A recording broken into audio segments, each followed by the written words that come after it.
My name is Bonnie, and I write under the name B.Pine. I write fantasy. I also write a bit of science fiction.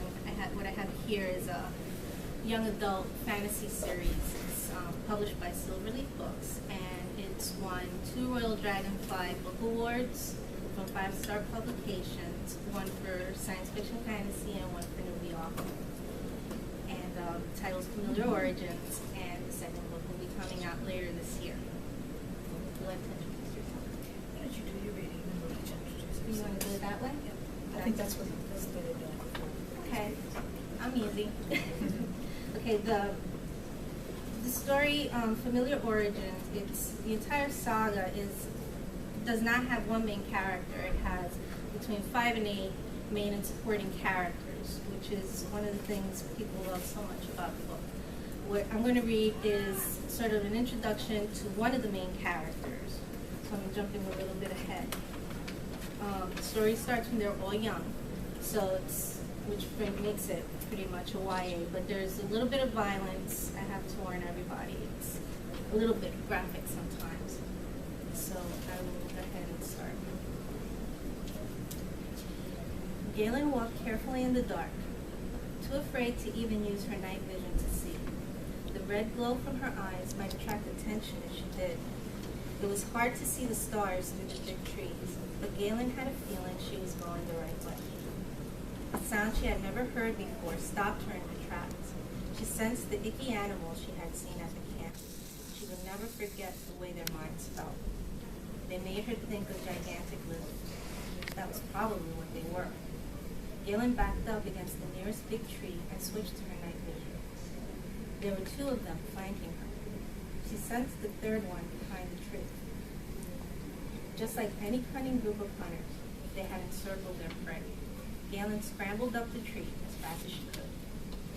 She heard a snarl beneath her, and a thick, toothless mouth clamped down on the hem of her dress. Screaming, Galen kicked at the head, biting her hem, and the lizard released her. Grabbing the nearest branch, she had to pick herself up and straddle, safely out of reach for the moment. She did not think that moment would last long, though. The 3 lizards surrounded the tree. One of them tried to scrabble up. It kept losing its grip and sliding back down, but each try brought its snapping mouth closer to her. "Help me!" Galen cried out, terrified. She reached out, sensing for someone, anyone, but the area around her was deserted. Not so much as a raccoon lingered nearby. Galen began to cry. "Why won't anyone come?" she sobbed out loud. Galen cried as the persistent lizard made its way closer and closer to her. She cried so hard that she forgot she was perched on a branch. Toppling over, she plummeted headfirst toward the climbing lizard. Screaming in panic, she held her hands out in front of her and was blinded by the sudden bright glow that encased her hands and forearms. Her hand smashed against the lizard's face. With a hissing squeal, it lost its grip yet again and fell to the ground, cushioning Galen's fall. It twitched and went limp. Galen switched back to her normal vision. The glow from her hands and arms cast an eerie light. One of the lizards on the ground leaped at her. Galen threw her hands out in front of her, and a burst of light shot out, hitting the airborne lizard in the face and stopping it in mid-flight. It crashed to the ground, and with a hissing squeal, much like the first lizards, ran off into the darkness. The 3rd lizard paced, eyeing her warily. Galen's heart throbbed in her throat as she tried to think of what to do next. If only she had her bow.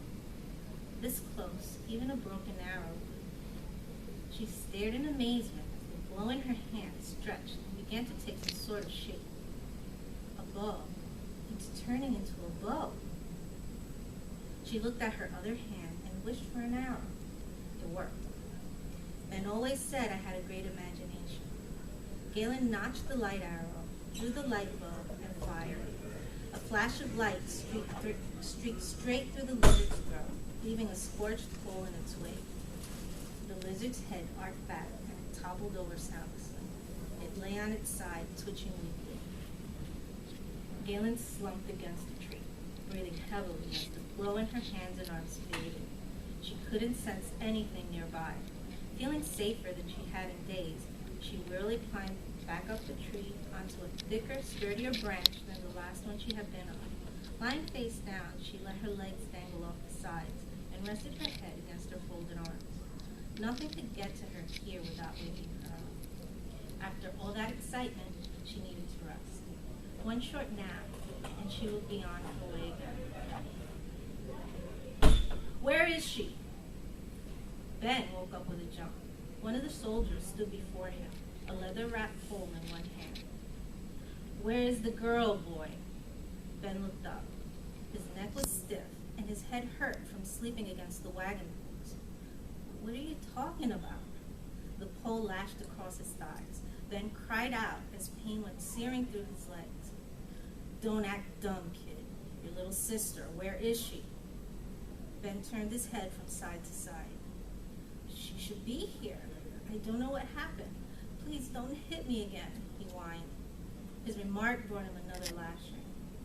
You expect me to believe that? Tell me where she is. The pole came down against his legs, each time harder than the last. Where is she? Where is she? Where is she? The soldier hit him every time he asked the question. Ben howled and cried, and it was only partly for show. The pole was terribly painful, but it would be better than getting his arm or ribs or nose broken. Not that that would make him talk. He would die before he told this monster anything about his sister. As if reading Ben's thoughts, the soldier suddenly stopped lashing at him and bent down to grab him by the neck. He rammed Ben hard against the poles. You better talk to me, boy, or I'll show you how much pain a little boy can stand before he dies. Tiny flashes of light bloomed before Ben's eyes as the metal bracer on the soldier's wrist hit his face. Leave the boy alone, man. Another soldier stepped into the caged wagon. Don't mess up his face. He leaned forward and mumbled something to the first soldier. Ben's ears rang so loudly he could not hear what the second soldier had said. Both soldiers glared down at Ben. Don't worry about the girl, the second soldier said, sneering. She can't possibly get very far. The lizards will track her down and eat her alive. Besides, what harm can one little girl possibly do? The first soldier laughed hard and climbed out of the wagon, followed by the second. The gate rattled loudly as they slammed it shut. Ben glanced at the other children in the wagon. They stared back at him, terrified. He curled himself up into a ball, feeling the inside of his torn cheek with his tongue. He ignored the ringing in his ears and fought hard to keep himself from crying. The second soldier's words hurt him more than all the blows the first soldier had inflicted on him. He was sure Galen could survive the woods, but she was young and small and alone. The soldier was right. What could one little girl possibly do to save all the stony forest from these invaders? The dark golden sun rose slowly from beyond the smoldering ruin that had been a busy, peaceful village less than a day before. Husks of buildings still let up smoke from their charred posts and beams. Burned, mutilated bodies peppered the streets and walkways. Silence hung heavy in the thick, polluted air. The silence was broken by tiny, crunching footsteps. A raven-haired head peeked out from behind one of the thick entrance posts. The gates had been torn to pieces, but the two massive poles that had held them up still stood. The sooty poles were an ominous sight, standing broken as if to warn of the travesty that lay beyond.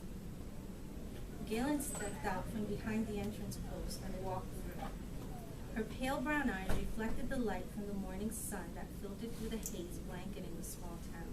She took small, careful steps as she made her way through the dead streets. By the time she reached the gutted building that had been her home, she could no longer smell the blood or the smoke or the flesh that was already beginning to rot on some of the bodies. Her stomach had stopped heaving, not that she had anything in it to bring up. Her mind had already accepted the horrible fact of what happened. Even Miss Ava's disemboweled body did not make her cringe and cry. There was only one thing she saw that moved her close to tears once more, but she made sure she didn't cry again. She had to be brave if she was to find Ben and rescue him. She did stop to pick it up, though. She clutched it against her chest as she walked on. She walked up to the door, hanging ajar and only half burned. She pushed it aside. At her touch, the hinge broke away from the frame, and the the door fell with a loud crash that made Galen jump and almost run away. Taking a deep breath, she forced herself to walk through the entrance. Everything in the room was burned down to scorched heaps. Galen sneezed as floating black flakes made their way up her nose.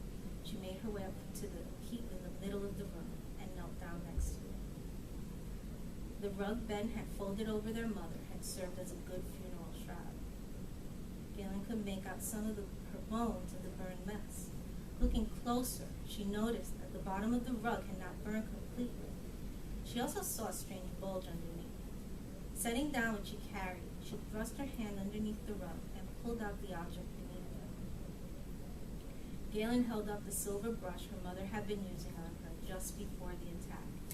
It had not melted or even warped in all the heat. Galen ran it through her hair. It caught in the tangles. "Pulling it free," she said softly. "Don't worry, Mama. I'll take care of my hair as soon as this is all over." She knelt by the pile of ashes for a long time, thinking. Finally, she turned her head and looked down at what she had been carrying. "Papa, I think I know what to do, but I'm only 7. I don't know if I can." Her father's head stared back at her. His golden brown eyes glazed and flat. "Papa, help me. If you're in heaven, help me be brave and not run away." Tears came back in spite of herself. "I don't want to be scared, but I can't help it." Sniffling, she reached over and closed Esme's cloudy eyes. She dug through the ashes until she found her mother's skull. She set her father's head tenderly next to hers and covered them both back up with ashes. "Who is going to take care of me now?" She stood up and looked down at the pile of ashes. "How do I find Ben again?" She put her hand on her stomach. She was hungry. Goodbye, Mama. Goodbye, Papa. I have to find something to eat. I love you." Picking up the silver brush, she turned and walked outside. She did not feel like crying anymore.